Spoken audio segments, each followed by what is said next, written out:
Trump is only increasing his attacks against Harvard because they have refused, surprisingly, to bow down to his idiotic and fascistic demands to control what they teach, how they teach it, what words they use, what identities they allow to be expressed. This is right-wing cancel culture at its most toxic. And as of now, at least, they are standing strong. But the pressure that the Trump administration is putting on them is actually pretty significant. He is now saying that the IRS should, and they are going to try to rescind the tax exempt status of Harvard University. This is a massive, unparalleled change. And that's what they're doing. At risk is nearly $500 million in tax benefits that the oldest university in America currently enjoys. So already he canceled the $2.2 billion in federal funds, now another $500 million. All of this because he just can't take the fact that they're not executing trans students in the quad or whatever.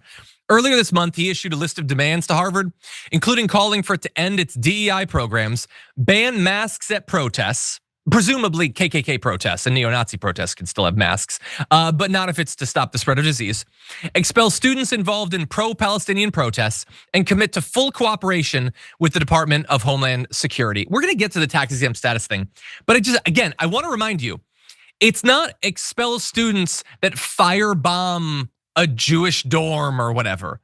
If you participate in protests that advocate for the lives of people the Trump administration doesn't care about, they want you to be fully canceled. I'm not saying canceled like a person called you a racist on Twitter. I mean, your Harvard career is done.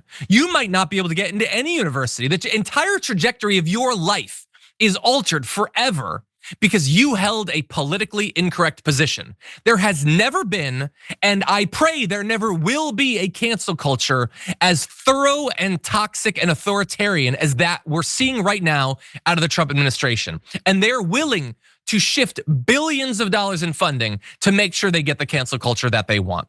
So again, let's now jump into the tax exempt thing. Gary Shapley was picked this week by Trump to be the acting IRS commissioner.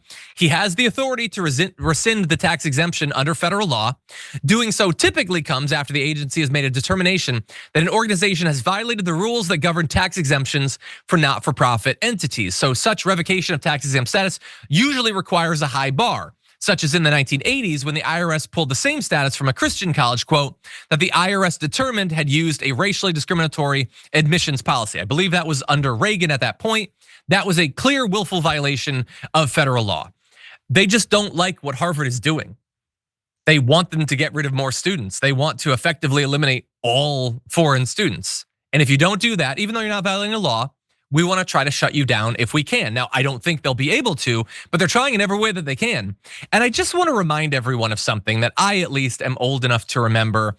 I know a lot of you have only started following American politics in the last 2 years, but it wasn't that many years ago when the right, for like a solid 2-year period, was incensed at the idea that the IRS was targeting conservatives. They had meetings of the Committee on Oversight and Government Reform, Iadarola, chairing them, how politics led the IRS to target conservative tax exempt applicants for their political beliefs. Oh my God, the cancel culture of Obama.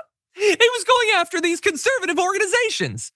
Now, importantly, that wasn't remotely true. They did the exact same thing to progressive organizations. There was no evidence that they were systemically going after conservative organizations or that they were punishing organizations for their viewpoint. There were just a lot of organizations that didn't get the tax exempt status that they wanted, but that was enough to fuel a years-long narrative. Where are they now? Where is Iadarola? Where's Sean Hannity? Where's Bill O'Reilly? All the people that were doing monologue after monologue, night after night, about how the IRS was getting political. What exactly is this supposed to be? There's no cover story, by the way. This is just, we want the IRS to be used as a weapon to enforce viewpoint compliance by this organization. They have a tax exempt status. We don't want them to unless they only say the things we like, allow students to organize in the way that we like. That's it. If you don't do everything that is politically correct the way we define it, you should lose this tax exempt status. It generated endless content for Fox News under Obama. Not a peep. Or if there is, it's applauding the fact that they're doing this, applauding that the IRS is being weaponized in the exact same way that the DOJ is being weaponized. The only difference, I suppose, is there's a bit of cancel culture in the DOJ, but mostly it's just they're being used as foot soldiers for fascism. In this case, It's just an identity politics based culture war, cancel culture. That's all it is. Death to free speech, death to free expression. I don't know why you'd be surprised by this. Anybody who thinks that the Trump administration or the MAGA movement cares about free speech, you need to start listening to new podcasts or whatever, because you've been hoodwinked. But this is the proof. Wake the hell up. Anyway, we could go into more stuff about Kristi Noem saying that Harvard is being anti-Semitic or whatever with the way that they're. I don't want to get into that. I think that we're fine on this. Let me thank Beast Boar, member for 38 months, says, I really don't think he's alive. That's why they don't want to update us or do anything. I really hope I'm wrong. I really hope so too.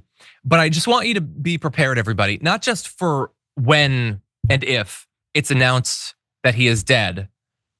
I want you to prepare yourself for what they're gonna say. What Pam Bondi and Carolyn Leavitt and Jesse Waters and Sean Hannity and Lori Ingraham are gonna say. They are going to delight in the fact that a guy they know was innocent was murdered. And they're gonna shove it in your face. And it's gonna be grotesque, and we'll have each other during it, but it's gonna be gross, and they're gonna be doing it.